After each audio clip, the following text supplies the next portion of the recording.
Have you ever wondered about the life of Cleopatra, the last active ruler of the Ptolemaic kingdom of Egypt? A legendary woman of beauty and intelligence, Cleopatra was not just a queen, but also an astute political strategist and an emblem of power. Born in the late 60s BC, she ascended to the throne of Egypt at the tender age of 18, following the death of her father, Ptolemy XII. Now, it's important to remember that Egyptian royalty had a rather unique tradition. They believed in keeping the power within the family, leading to marriages between siblings.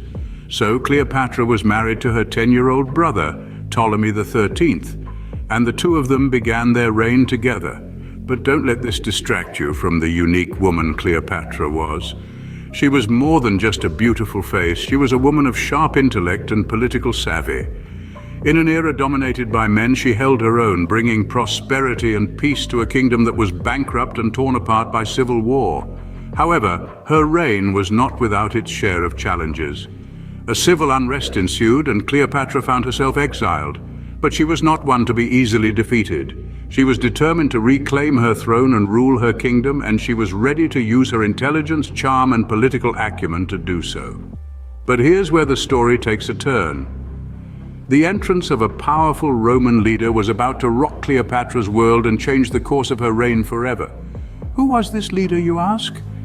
Well, that's a tale for another scene. When Egypt got tangled in Rome's conflict, Cleopatra found an unlikely ally in Julius Caesar. The year was 48 BC. Rome was in turmoil, and the ripples of its conflict reached the shores of Egypt. Julius Caesar, one of Rome's most powerful warlords, arrived in Alexandria following his rival Pompey. However, Pompey met a tragic end at the hands of Ptolemy, Cleopatra's brother. This turn of events set the stage for a historic alliance. Cleopatra, exiled by her brother, saw an opportunity in Caesar. With his military might, she could reclaim her throne and restore peace in Egypt. Thus, a political alliance was formed, but it soon blossomed into a passionate romance. Caesar, captivated by Cleopatra's intelligence and charisma, supported her claim to the throne, and in the process, Cleopatra's brother met his demise. In 47 BC, the alliance bore a symbol of their union, a son, Caesarion.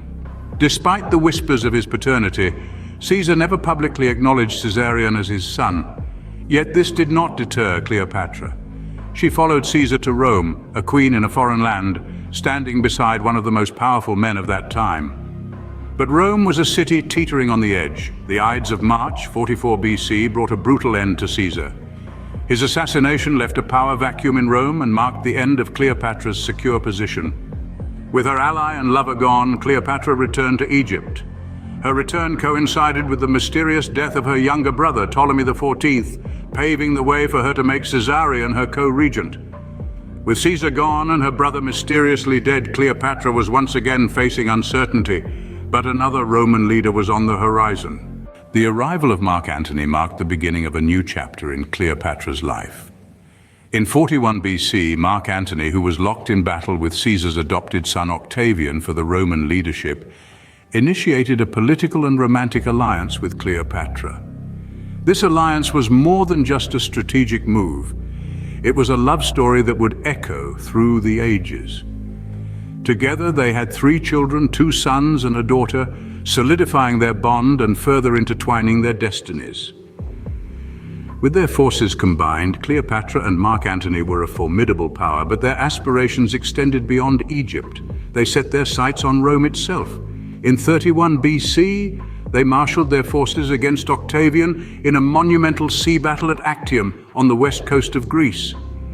This battle was a pivotal moment that would decide the future of the Roman Empire and the fate of Egypt.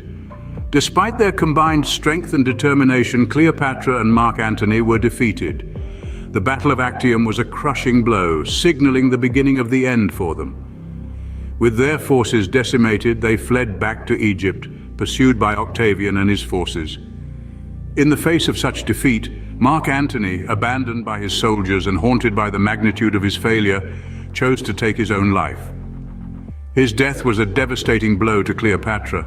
The man she had allied with, loved and had children with, was gone. Her kingdom was in ruins, her power base eroded, and her future uncertain.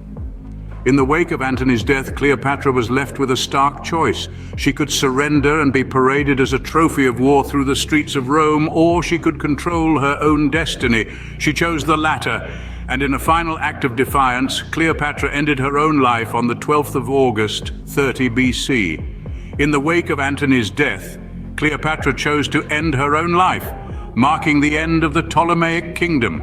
Her death was not just the end of her reign, but the end of an era. Egypt, the last holdout against the Roman Empire, was finally conquered and became a Roman province. Cleopatra, a name that echoes through history. This formidable queen was more than just a beautiful face. She was an astute politician, a strategic ally, and a determined leader. With her tragic end, the Ptolemaic kingdom fell, and Egypt came under Roman rule. Yet her influence lived on.